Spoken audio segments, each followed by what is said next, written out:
Protágoras.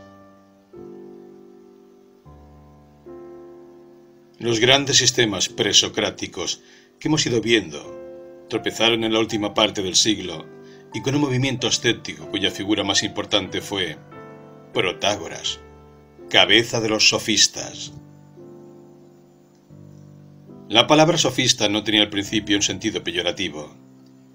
Significaba lo que nosotros hoy día entendemos por profesor. Un sofista era alguien que se ganaba la vida enseñando a los jóvenes lo que les sería útil para la vida práctica. Como no existía una enseñanza del Estado, los sofistas enseñaron solamente a los particulares que poseen medios o cuyos padres estaban bien situados. Esto les dio cierto matiz de clase, además de las circunstancias políticas de la época. En Atenas y muchas otras ciudades triunfaba la democracia, pero nada se había hecho para reducir la riqueza de los que pertenecían a las antiguas familias aristocráticas.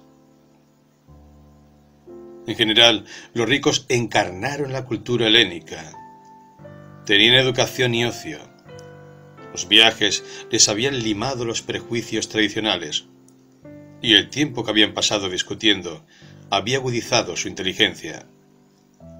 La llamada democracia no atentaba contra la institución de la esclavitud, que puso a los ricos en condición de disfrutar de sus bienes sin oprimir a los ciudadanos libres.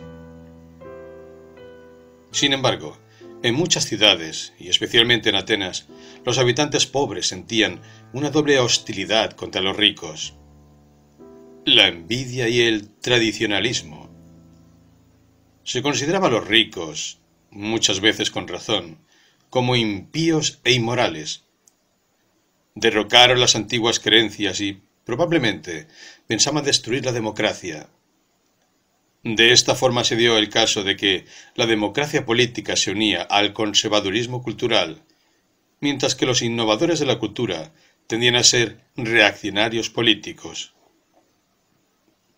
Una situación parecida existe en la América de hoy, donde Tammany, como organización principalmente católica, se ocupa de defender los dogmas tradicionales, teológicos y éticos contra los asaltos de la Ilustración.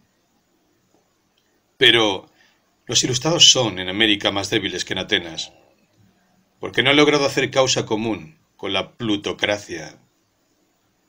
Sin embargo, hay una clase importante y de altura intelectual que se encarga de la defensa de la plutocracia, a saber, los abogados de la corporación. En ciertos aspectos, sus funciones son análogas a las que en Atenas realizaron los sofistas. La democracia ateniense, aunque tuvo la grave limitación de no incluir a los esclavos y a las mujeres, era, en cierto modo, más democrática que ningún otro sistema moderno. Los jueces y la mayoría de los funcionarios ejecutores eran elegidos por la suerte y servían durante cortos periodos. De esta manera eran ciudadanos como los demás, como nuestros jurados, con los prejuicios y carencia de profesionalismo característicos de un ciudadano medio. En general, hubo un gran número de jueces que escuchaban cada causa. El demandante y el demandado comparecían en persona, no representados por abogados profesionales. Naturalmente, el éxito o el fracaso dependía principalmente de la habilidad oratoria en la apelación a los prejuicios populares. Aunque una persona tenía que proferir su propio discurso, podía alquilar a un experto que se lo escribiese, o, como mucha gente prefería, podía pagar la enseñanza que le diera el arte necesario para conseguir éxito ante el Tribunal de Justicia. Se cree que eran los sofistas los que instruían a los demás en estas tareas. La época de Pericles en la historia de Atenas es análoga a la de la reina Victoria en Inglaterra.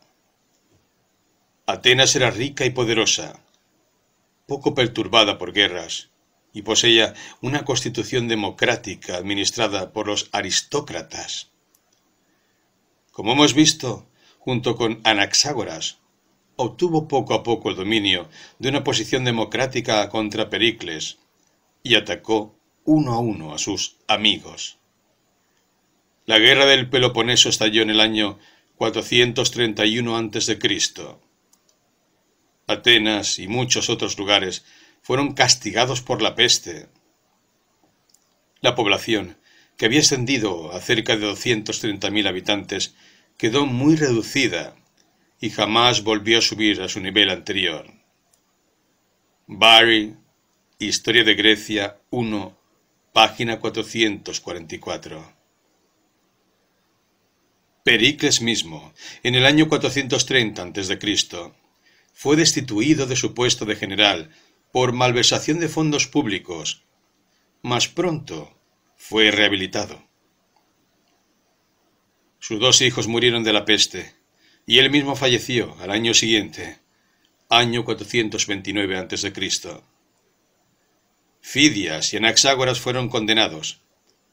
Aspasia perseguida por impía y por tener una casa de mala nota, pero fue absuelta. En una comunidad de este estilo, era natural que los hombres que tenían probabilidad de ganarse la hostilidad de los políticos democráticos sintieran el deseo de aprender a ser diestros en la jurisprudencia. Porque Atenas, aunque muy dada a la persecución, fue, en un aspecto, más liberal que la América de hoy, puesto que los acusados de impiedad y de corromper a los jóvenes podían acudir a su propia defensa.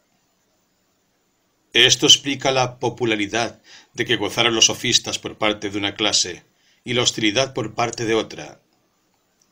Pero en realidad servían a fines menos personales, y es evidente que muchos de ellos se interesaban auténticamente por la filosofía. Platón se dedicó a caricaturizarlos y envilecerlos, pero no podemos enjuiciarlos por sus polémicas. De género más ligero es un pasaje de Eutidemo, en el cual 2 sofistas, Dionisodoro y Eutidemo, se ponen a desconcertar a un simple que se llama Clesipo. Empieza Dionisidoro. ¿Dices que tienes un perro? Sí, uno corriente, dijo Clesipo. ¿Tienes cachorros? Sí, y todos como él. ¿Y el perro es su padre? Sí, dijo. Desde luego vi aparearse con la madre de los cachorros. ¿Y no te pertenece? Ciertamente. Entonces eres padre y tuyo, por lo tanto, es tu padre, y los perrillos son tus hermanos. Más seriamente nos informa el diálogo llamado El Sofista. Es una discusión lógica de la definición que el sofista emplea como ilustración. Ahora no nos interesa su lógica.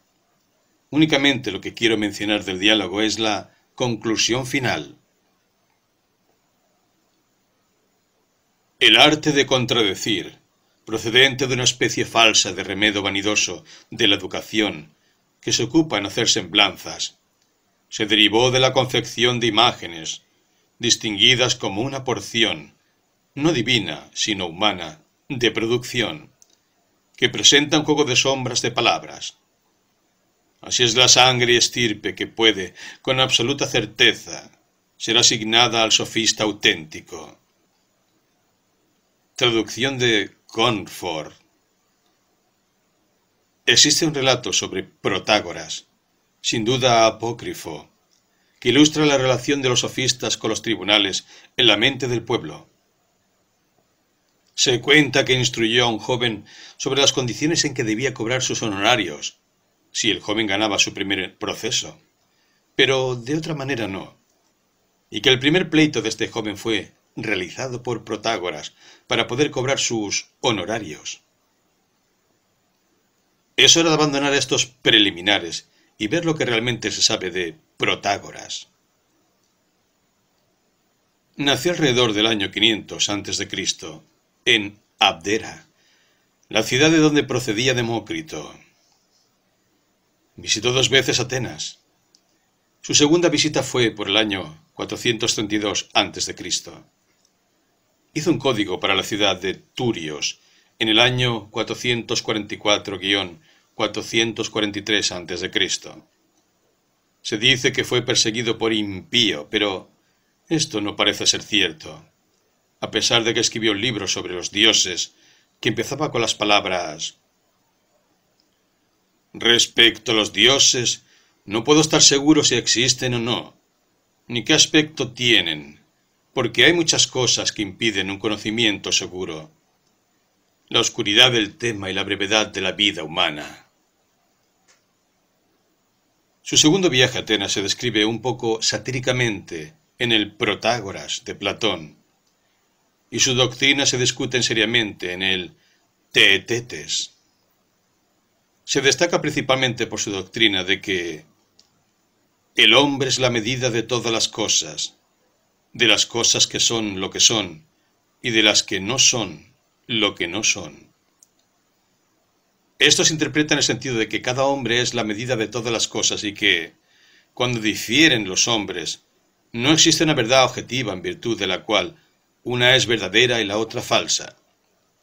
La doctrina es esencialmente escéptica y probablemente se basa en el hecho de que los sentidos están llenos de engaños. Uno de los tres fundadores del pragmatismo, F.C.S. Schiller, solía llamarse discípulo de Protágoras. Creo que lo hizo porque Platón, en el Teetetes, sugiere como interpretación de Protágoras que una opinión puede ser mejor que otra, aunque no puede ser más verdadera. Por ejemplo, cuando alguien tiene ictericia, todo parece amarillo. No tiene sentido decir que las cosas no son realmente amarillas, sino que tienen el color con que las ve el hombre sano. Sin embargo, podemos decir que, puesto que la salud es mejor que la enfermedad, la opinión del hombre sano vale más que la del ictérico. Este punto de vista es evidentemente parecido al pragmatismo. La falta de creencia en una verdad objetiva convierte a la mayoría de la gente prácticamente en árbitros de lo que hay que creer. De aquí Protágoras fue inducido a una defensa de la ley, convención y moral tradicionales. Aun cuando, como vimos, no sabía si los dioses existían, estaba seguro de que deben ser venerados. Este punto de vista es el adecuado para un hombre cuyo escepticismo teórico es profundo y lógico.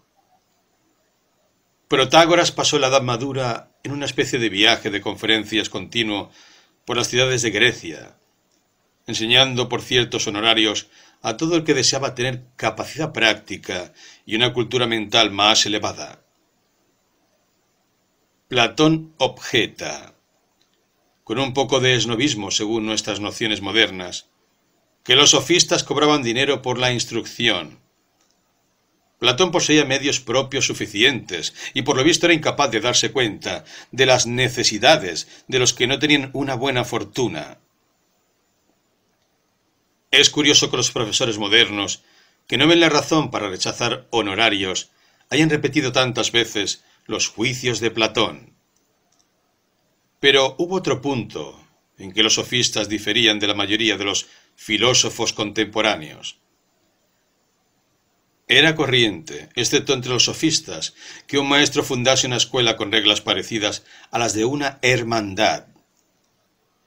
Existía una vida en común más o menos extensa, a veces parecida a una regla monástica, y generalmente una doctrina esotérica no proclamada públicamente. Todo esto era natural, como quiera que la filosofía surgió del orfismo. Entre los sofistas no hubo nada de esto. Lo que tenían que enseñar no se relacionaba, según ellos, con la religión o con la virtud. Instruían en el arte de arguir y en todo cuanto apoyara a éste. Hablando en sentido amplio, podríamos decir que estaban preparados como los juristas modernos para mostrar cómo se arguyen pro o en contra de una opinión, sin ocuparse de defender sus propias ideas. Aquellos para los que la filosofía constituía un modo de vida unido estrechamente a la religión, naturalmente estaban indignados. Los sofistas les parecían frívolos e inmorales. Hasta cierto punto, el odio que suscitaron los sofistas, no solo en la gente en general, sino en Platón y los filósofos posteriores, se debía a su mérito intelectual. La búsqueda de la verdad, cuando es auténtica, debe ignorar las consideraciones morales.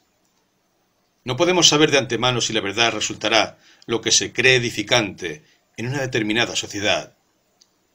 Los sofistas estaban preparados para seguir un argumento a donde quiera les pudiese llevar, frecuentemente al escepticismo. Uno de ellos, Gorgias, sostuvo que nada existía, que si algo existiese es incognoscible.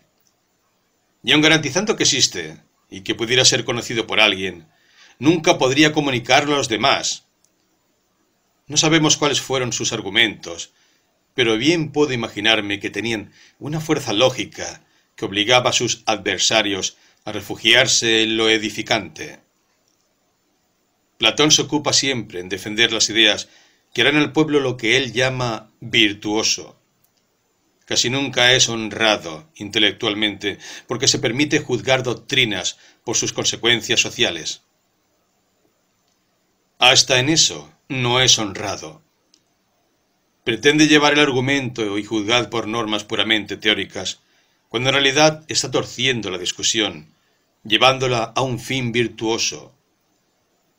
Introdujo este truco en la filosofía, donde persiste desde entonces. Probablemente fue la gran hostilidad contra los sofistas lo que impuso este carácter a los diálogos.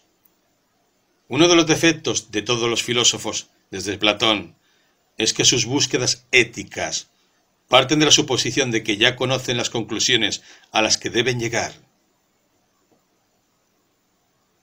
Parece que había hombres en Atenas, en la última parte del siglo V, que enseñaron doctrinas políticas que parecían inmorales a sus contemporáneos, y así aparecen a las naciones democráticas del presente. Trasímaco, en el primer libro de la República, arguye que no hay justicia, excepto el interés del más fuerte, que las leyes se hacen por los gobiernos para su propia ventaja, que no existe una norma impersonal a la cual apelar en las contiendas por el poder. Calicles, según Platón, en Gorgias, sostuvo una doctrina parecida. La ley de la naturaleza, dijo, es la ley del más fuerte. Pero los hombres han establecido ciertas instituciones y preceptos morales por su conveniencia, para refrenar al más fuerte. Semejantes doctrinas han logrado mayor aplauso en nuestra época que en la antigüedad, y piénsese lo que se quiera de ellas, no son, desde luego, características de los sofistas. Durante el siglo V, cualquiera que sea la parte que los sofistas puedan haber tenido en el cambio, se realizó en Atenas una transformación desde una sencillez puritana rigurosa a un cinismo ingenioso y cruel, en lucha con la defensa torpe y también cruel de la ortodoxia decadente. Al principio del siglo surge la dirección ateniense entre las ciudades de Jonia contra los persas, y la victoria de Maratón se da en el año 490 a.C. Al final ocurre la derrota de Atenas por Esparta en el año 404 a.C. y la ejecución de Sócrates en el año 399 a.C. Después, Atenas dejó de ser políticamente importante, pero tuvo la supremacía cultural indiscutible, conservándola hasta la victoria del cristianismo. Es esencial conocer algo de la historia del siglo V en Atenas para comprender a Platón y a todo el pensamiento griego posterior. En la primera guerra persa, la gloria principal la obtuvo Atenas, gracias a la victoria decisiva de Maratón. En la Segunda Guerra, 10 años más tarde, los atenienses fueron aún los mejores navegantes griegos. Pero en tierra la victoria se debió ante todo a los espartanos, los caudillos reconocidos del mundo helénico. Los espartanos, sin embargo, tenían puntos de mira muy estrechos y provincianos, y ya no pusieron resistencia a los persas cuando fueron expulsados de la Grecia europea. La supremacía de los griegos asiáticos y la liberación de las islas que habían sido conquistadas por los persas fue emprendida con gran éxito por Atenas.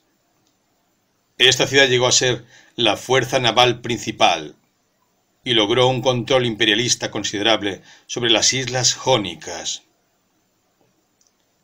Bajo el mando de Pericles, que era demócrata moderado e imperialista, también moderado, prosperó Atenas. Los grandes templos cuyas ruinas son aún la gloria de la ciudad fueron construidos por su iniciativa para sustituir a los que Jerjes había destruido. Atenas aumentó muy rápidamente en riquezas y en cultura, y como siempre suele ocurrir, en especial cuando se deben al comercio con otros países, decayeron la moral y las creencias tradicionales. Hubo en aquella época en Atenas un número extraordinario de hombres geniales. Los tres grandes dramaturgos, Esquilo, Sófocles y Eurípides, pertenecen al siglo V. Esquilo luchó en Maratón y presenció la batalla de Salamina.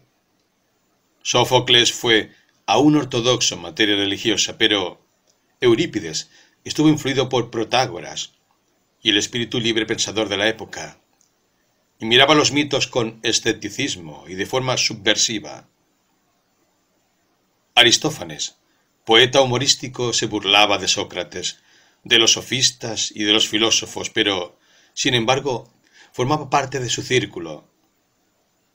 En el Simposium, Platón le representa como quien se halla en buena amistad con Sócrates.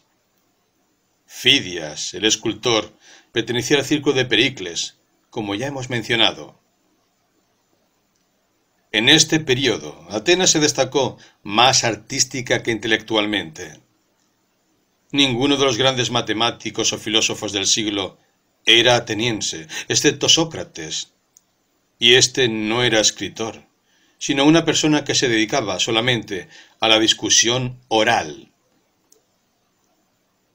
Al estallar la guerra del Peloponeso en el año 431 a.C., y ocurrir la muerte de Pericles en el año 429 a.C., se inició un periodo oscuro en la historia ateniense. Los atenienses eran superiores en el mar, pero los espartanos conservaron la supremacía en tierra y ocuparon repetidas veces el Ática, excepto Atenas, durante el verano. El resultado fue que Atenas estaba superpoblada y sufrió terriblemente por la peste. En el año 414 a.C., los atenienses mandaron una gran expedición a Sicilia con la esperanza de conquistar Siracusa, aliada de Esparta. Pero el intento fracasó. La guerra convirtió a los atenienses en gente feroz y perseguidora. En el año 416 a.C., conquistaron la isla de Melos, mataron a todos los hombres en edad militar e hicieron esclavos a los demás habitantes. Las mujeres de Troya, de Eurípides, es una protesta contra tamaña barbarie. La lucha tenía su aspecto ideológico, puesto que Esparta era la representante de la oligarquía y Atenas de la democracia. Los atenienses sospecharon con razón de sus propios aristócratas, que probablemente por su traición causaron la derrota naval final en la batalla de Agospótamos en el año 405 a.C. Al final de la guerra, los espartanos establecieron en Atenas un gobierno oligárquico, conocido con el nombre de los 30 tiranos. Algunos de los 30, incluyendo a Critias, su caudillo, habían sido discípulos de Sócrates. Merecieron su impopularidad y fueron destituidos al año. Con la venia de Esparta, la democracia fue restaurada, pero era una democracia dura que evitó, con una amnistía, la venganza directa contra sus enemigos internos, pero que se valía de cualquier pretexto, no cubierto por la amnistía, para perseguirlos. En este ambiente se llevó a cabo el proceso y la muerte de Sócrates, año 399 antes de Cristo.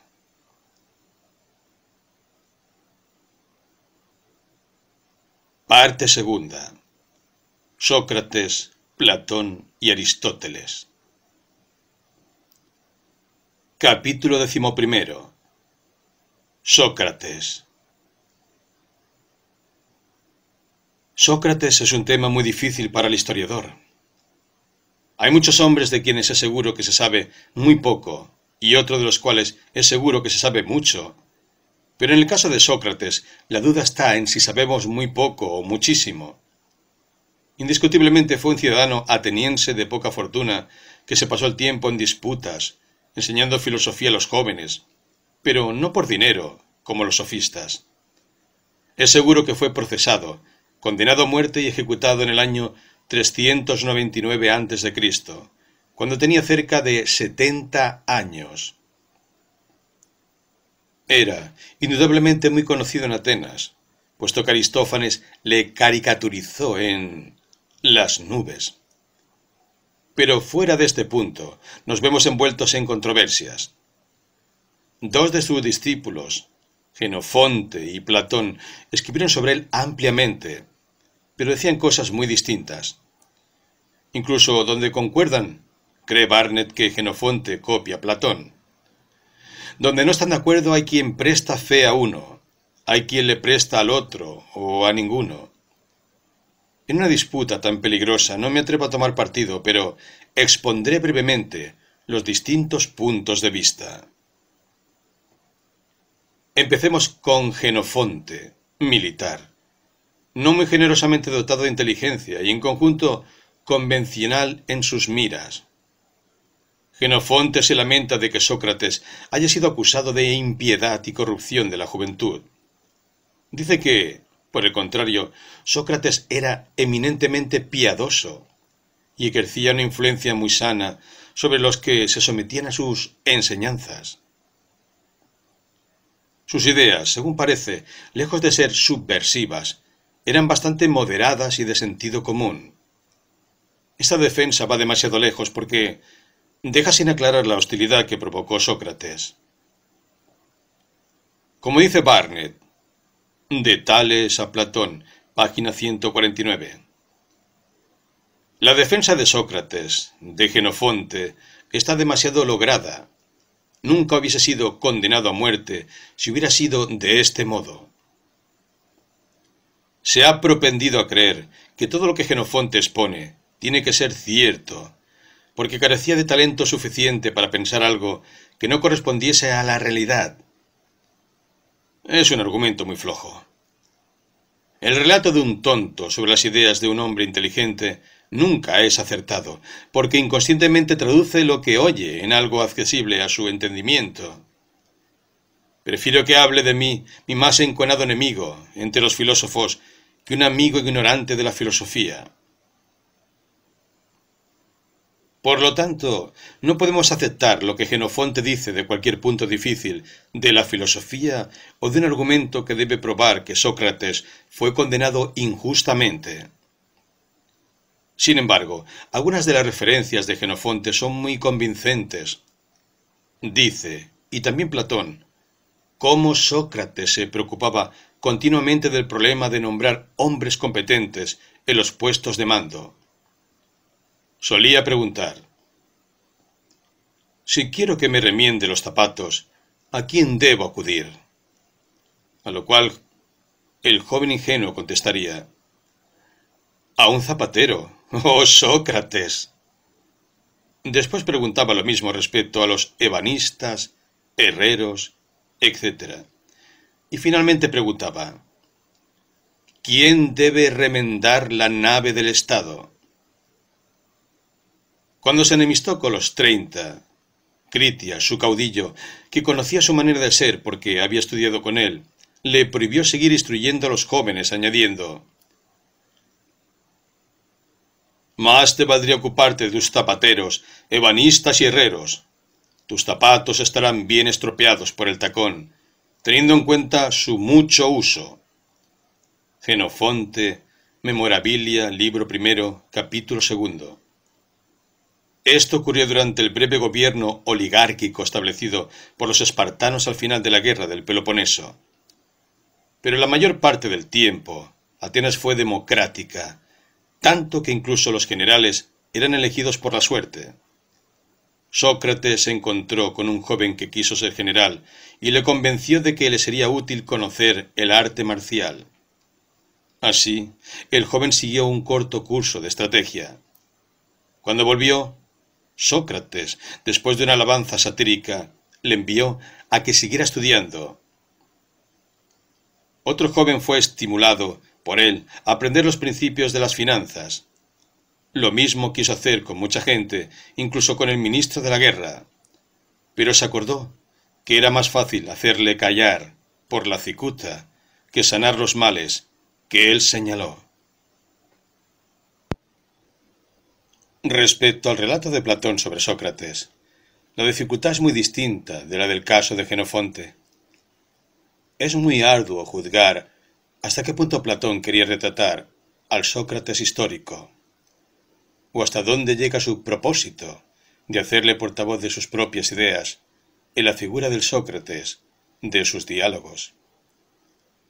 Platón, además de filósofo, es un escritor lleno de imaginación, genial y encantador.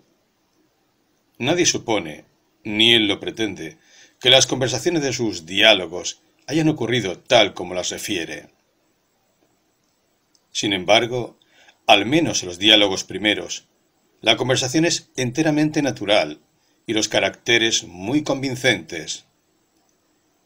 Es precisamente la calidad de Platón como escritor de fantasía lo que nos hace dudar de él como historiador.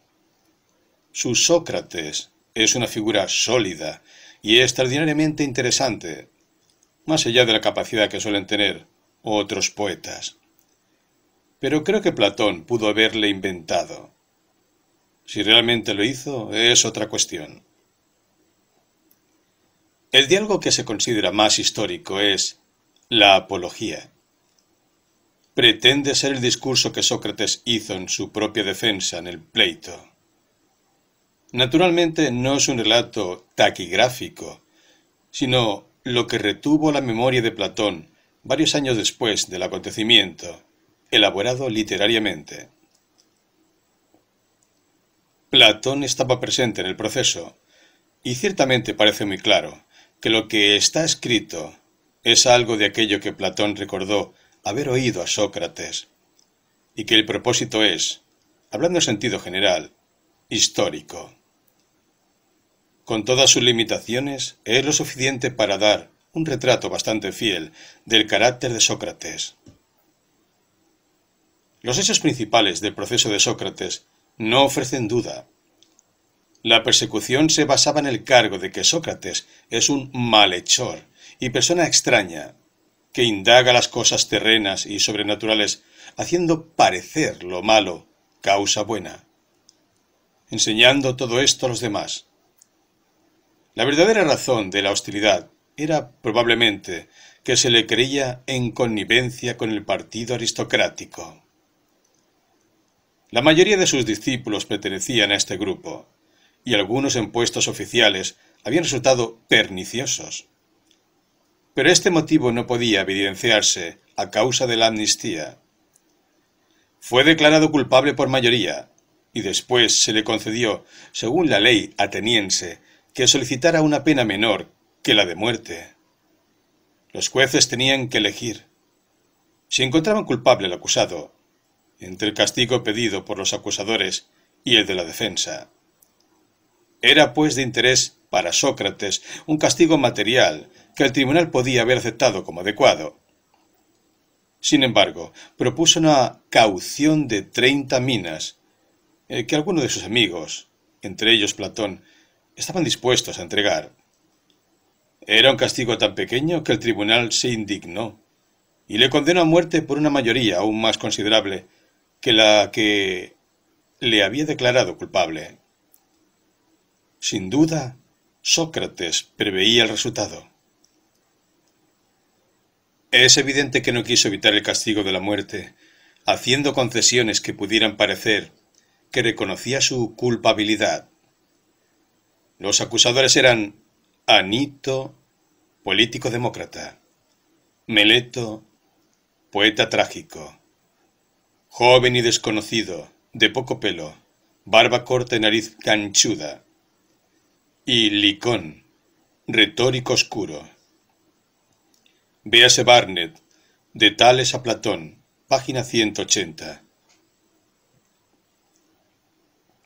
Sostuvieron que Sócrates era culpable de no adorar a los dioses venerados por el Estado, sino de introducir otras divinidades nuevas, y además de haber corrompido a los jóvenes por medio de sus enseñanzas.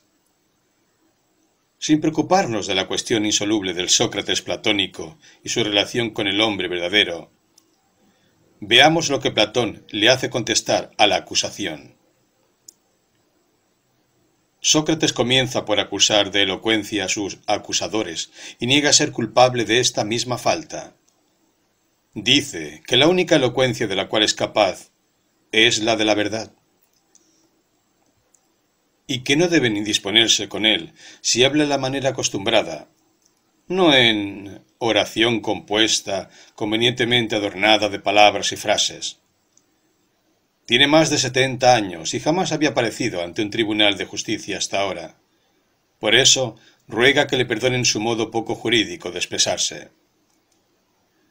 Continúa diciendo que además de sus acusadores legales, existe un gran número de acusadores irregulares quienes, desde que los jueces eran niños, habían ido hablando por ahí de un Sócrates, un sabio que especulaba sobre los cielos e indagaba lo de abajo de la tierra, haciendo aparecer lo malo bueno.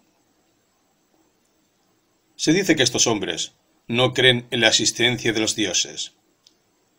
Esta antigua acusación de la opinión pública es más peligrosa que la legal, tanto más cuanto que no sabe cuáles son las personas de las que proceden tales acusaciones, excepto en el caso de Aristófanes.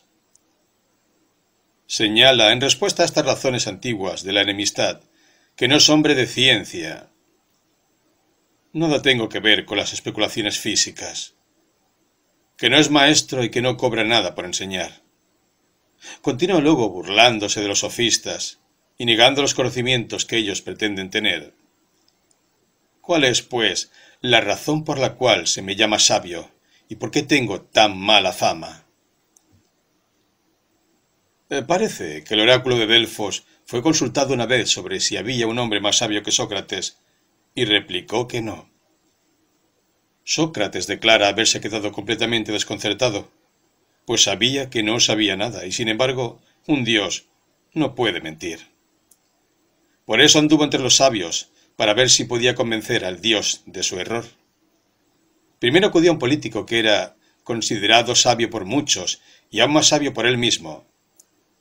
Pronto se dio cuenta de que el hombre no era sabio, y se lo explicó amablemente, pero con firmeza. Y la consecuencia fue que me odió. Después se dirigió a los poetas y les rogó que le explicaran pasajes de sus escritos, pero fueron incapaces. Entonces supe que los poetas no escriben por sabiduría, sino por una especie de genio e inspiración. Después fue a los artesanos, que los encontró también desilusionantes. Se hizo, dijo, muchos enemigos peligrosos así. Finalmente dijo, solo Dios es sabio, y con su respuesta quiere mostrar que la sabiduría de los hombres no vale nada, o poco. No habla Sócrates, solo usa su nombre a guisa de ilustración, como si dijese, oh hombres, es el más sabio aquel que, como Sócrates, sabe que su sabiduría verdaderamente no vale nada. La tarea de educar a los pretendientes a la sabiduría le ha ocupado el tiempo y le ha dejado en extrema pobreza. Pero siente que es su deber Vindicar el oráculo. Hombres jóvenes de las clases ricas, dijo, que no tienen mucho que hacer, disfrutan escuchando sus explicaciones sobre la gente y siguen su ejemplo, y de esta manera aumenta el número de sus enemigos, porque no quieren confesar que su pretensión de ser sabios ha sido descubierta. Esto para la primera clase de acusadores. Sócrates procede después a examinar a su acusador Meleto. Aquel hombre bueno y verdadero amante de su patria, como se llama a sí mismo. Pregunta quiénes son las gentes que perfeccionan mejor a los jóvenes. Meleto menciona primero a los jueces, después, presionado, se le lleva paso a paso a decir que todo ateniense, excepto Sócrates, educa bien a los jóvenes, sobre lo cual Sócrates felicita a la ciudad por su buena suerte. Después señala que los buenos deben vivir mejor entre ellos que entre los malos, y por lo tanto no puede ser tan insensato como para corromper a sus conciudadanos intencionadamente.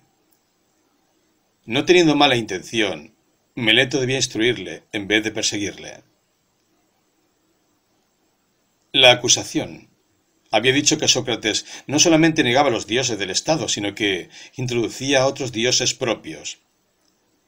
Meleto, sin embargo, proclama que Sócrates es completamente ateo, añadiendo: dice que el sol es una piedra y la luna tierra.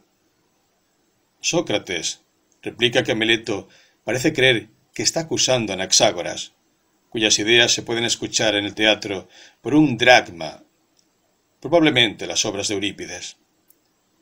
Sócrates señala que esta nueva acusación de ateísmo está en contradicción con las anteriores, y después prosigue en consideraciones de tipo general. El resto de la apología tiene un tono esencialmente religioso. Había sido soldado y permaneció en su puesto como le fue ordenado. Ahora, Dios me ordena cumplir la misión de filósofo en búsqueda de mí mismo y de los demás hombres. Y sería tan vergonzoso abandonar su puesto ahora como en el momento de la batalla. El temor a la muerte no es sabiduría, puesto que nadie sabe si la muerte no sería bien mayor. Si se le ofreciese la vida a cambio de cesar de especular, como ha hecho hasta ahora, respondería: hombres de Atena, os honro y os quiero, pero antes obedeceré a Dios que a vosotros. Y mientras tenga vida y fuerzas, nunca cesaré de practicar y enseñar filosofía, exhortando a todo el que encuentre. Por saber que esto es el mandato de Dios, y creo que jamás hubo mejor cosa en el Estado que mi servicio a Dios. Después continúa: algo más tengo que decir, de lo cual vosotros quizá protestaréis, pero creo que el escucharme será un bien para vosotros, y por eso ruego que no me interrumpáis. Quiero que sepáis que si matáis a una persona como yo, os haréis más daño a vosotros mismos que a mí. Nada me afligirá, ni Meleto, ni Ánito pueden hacerme daño, pues una persona mala no puede herir a otra mejor que ella. No niego que Ánito pueda matar o desterrar o privar de los derechos civiles, y pueda figurarse que inflige un gran daño a ese hombre bueno. Pero no estoy de acuerdo, porque el mal de actuar como él obra, el crimen de quitar la vida a otro hombre injustamente, es mucho mayor. Es por los jueces, no por mí, por lo que me defiendo, dijo Sócrates. Soy un tábano enviado por Dios al Estado, y difícil será encontrar otro como yo. Diría que os podéis sentir molestos, como alguien que de pronto es despertado del sueño, y pensáis que es fácil matarme como pide Ánito, y dormir después por el resto de vuestra vida, a menos que Dios, en su providencia, os mande otro tábano. ¿Por qué hablaba solamente de cosas personales y no públicas? Me habéis oído hablar en varios momentos, en diversos lugares, de un oráculo o signo que me inspira. Y esta es la divinidad precisamente que Meleto pone en ridículo en su acusación. Este signo, una especie de voz, empezó cuando niño. Siempre me prohíbe, pero nunca me manda algo de lo que voy a hacer. Y esto me impide ser político. Sigue diciendo que en la política ningún hombre honrado puede vivir mucho tiempo. Da dos ejemplos de cuando se ocupaba, inevitablemente, de cuestiones políticas. Primeramente se opuso a la democracia y después a los 30 tiranos, siempre que las autoridades procedían ilegalmente. Señala que entre los presentes se encuentran muchos de sus anteriores discípulos y padres y hermanos de ellos. Ninguno ha sido inducido por la acusación a prestar testimonio de que haya corrompido a los jóvenes. Este es casi el único argumento en la apología que un abogado sancionaría para la defensa. Rehúsa la costumbre de presentar ante el tribunal a sus hijos llorando para ablandar el corazón de los jueces. Esas escenas, dijo, ponen en ridículo tanto al acusado como a la ciudad. Debe convencer a los jueces, pero no pedirles favor.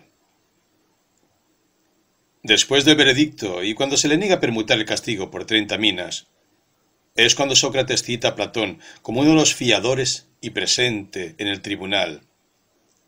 Pronuncia su discurso último.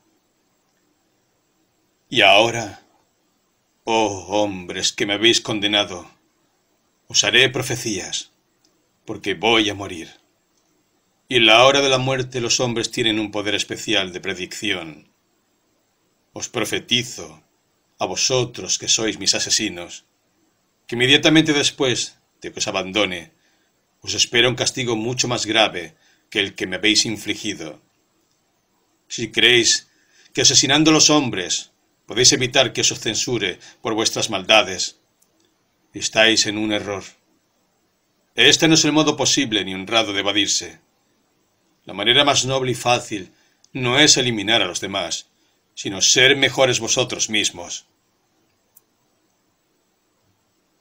Después se vuelve a los jueces que habían votado por su liberación y les dice que en todo lo que ha hecho en ese día, su oráculo nunca le ha contradicho, aunque en otras ocasiones le haya detenido en medio del discurso. Es la señal de que lo que acontece es bueno, y que los que piensan que la muerte es algo malo, se equivocan.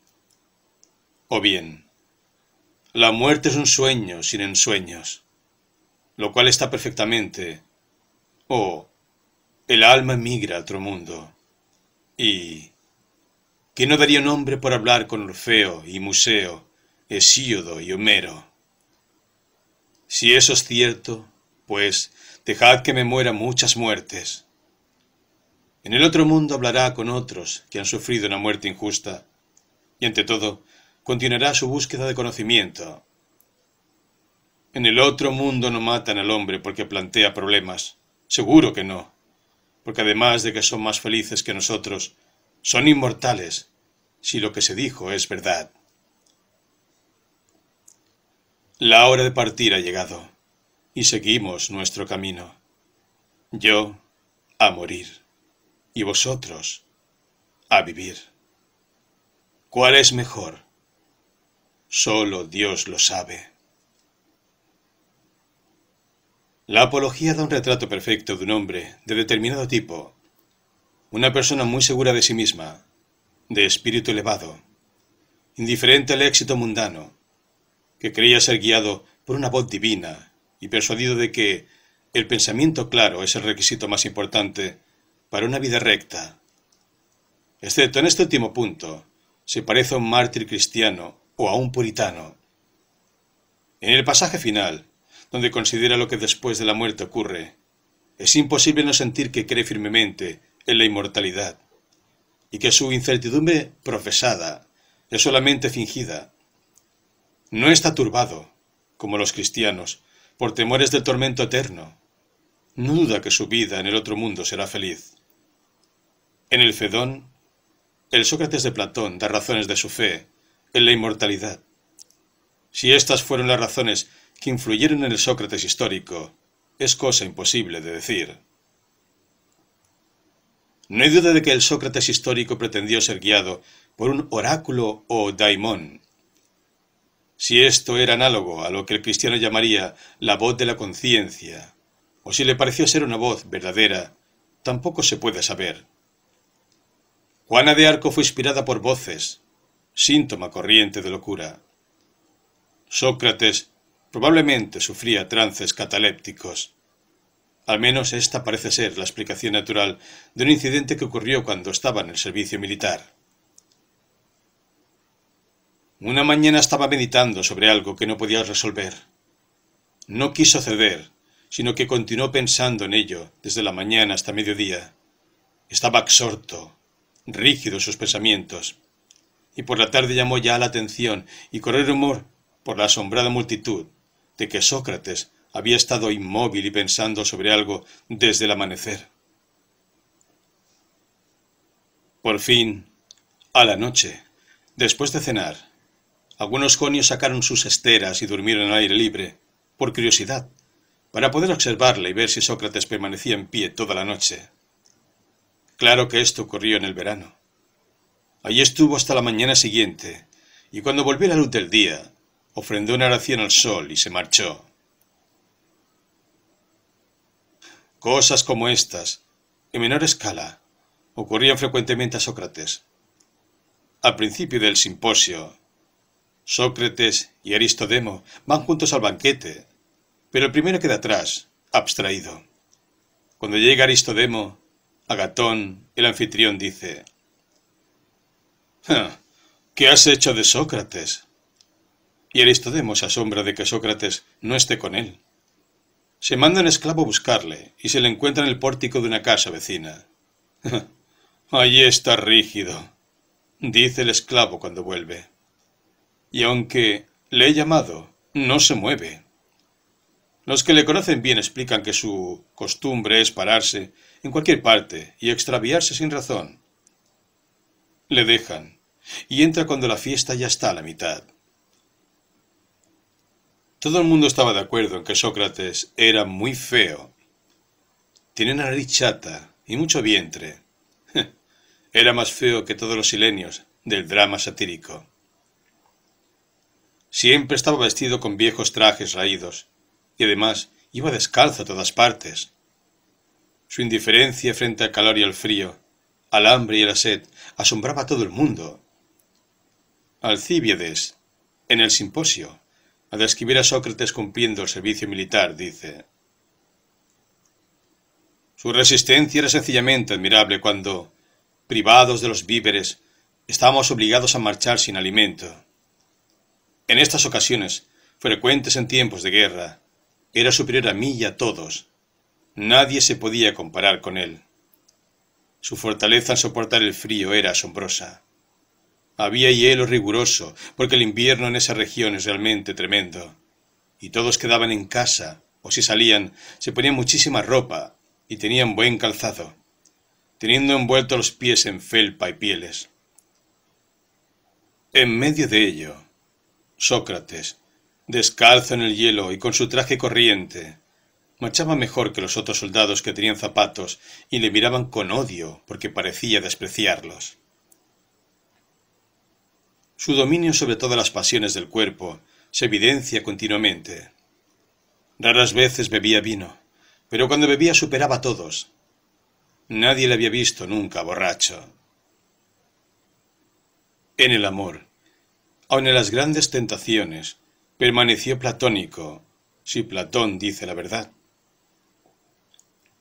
Era un perfecto santo órfico.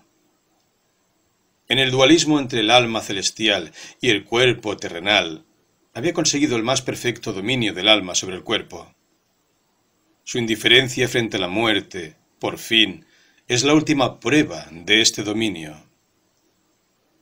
Al mismo tiempo, no es un órfico ortodoxo.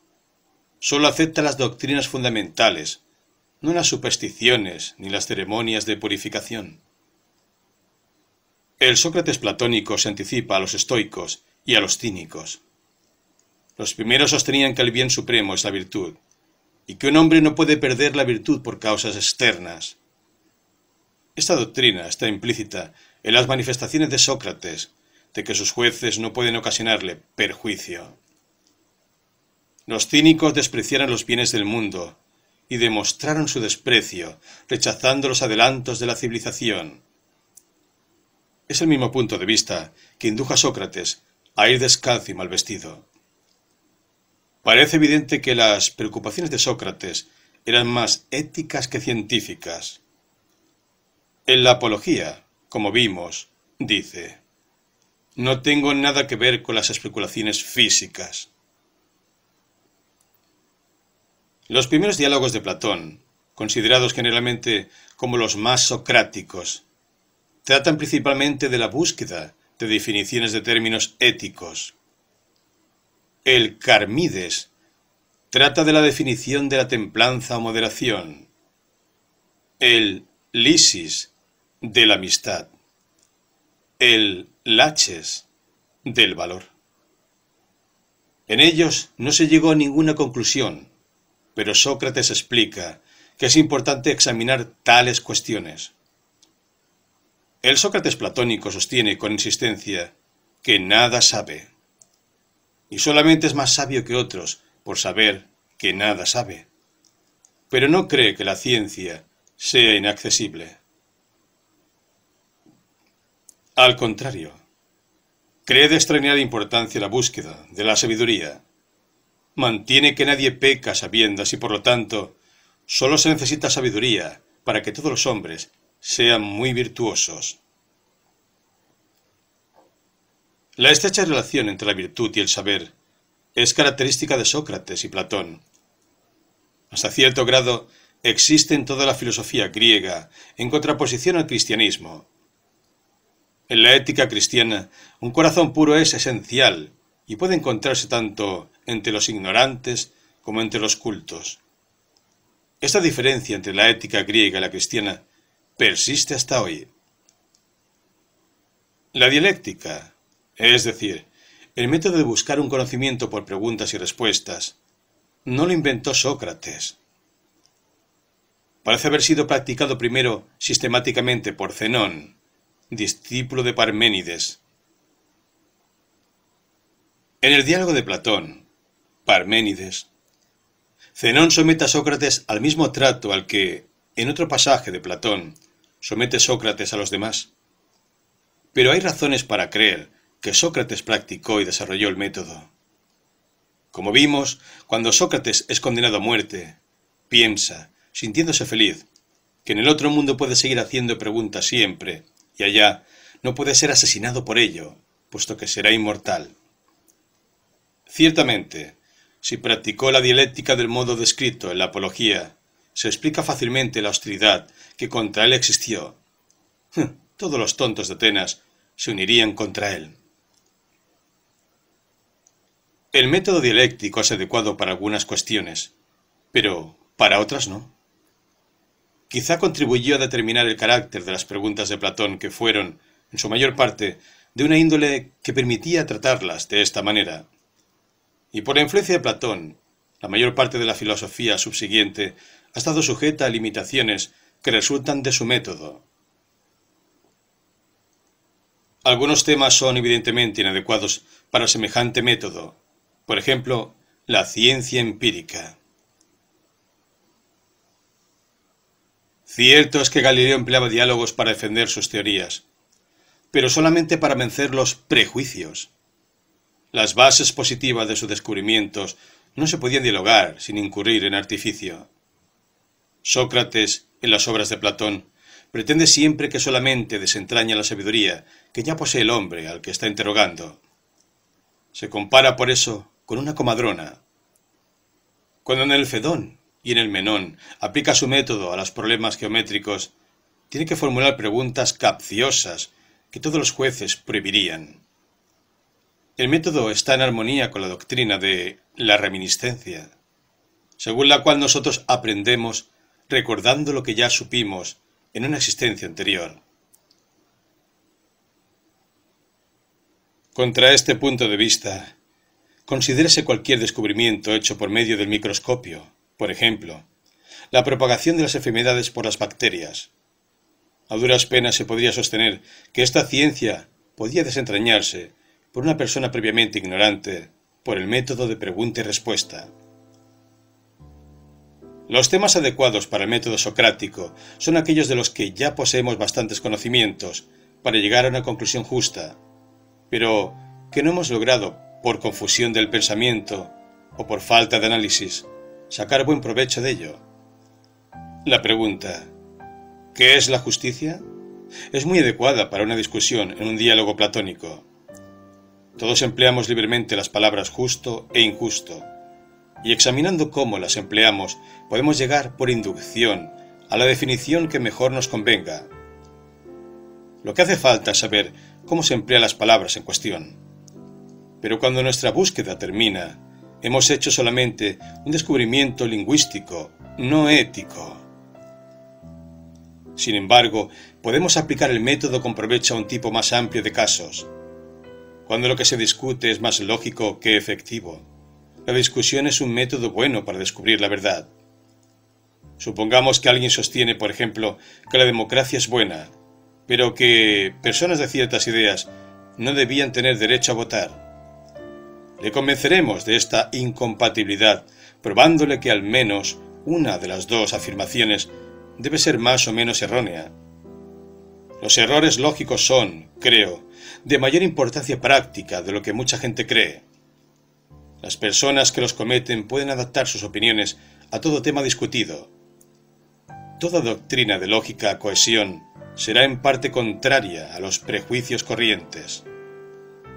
El método dialéctico, o más generalmente, la costumbre de una discusión sin trabas, tiende a buscar la compatibilidad lógica y es, en este sentido, útil. Pero no sirve cuando se trata de descubrir hechos nuevos. Quizá la filosofía pueda ser definida como la suma total de estas indagaciones que se pueden averiguar por los métodos de Platón. Pero, si esta definición es adecuada, se debe a la influencia de Platón sobre los filósofos posteriores.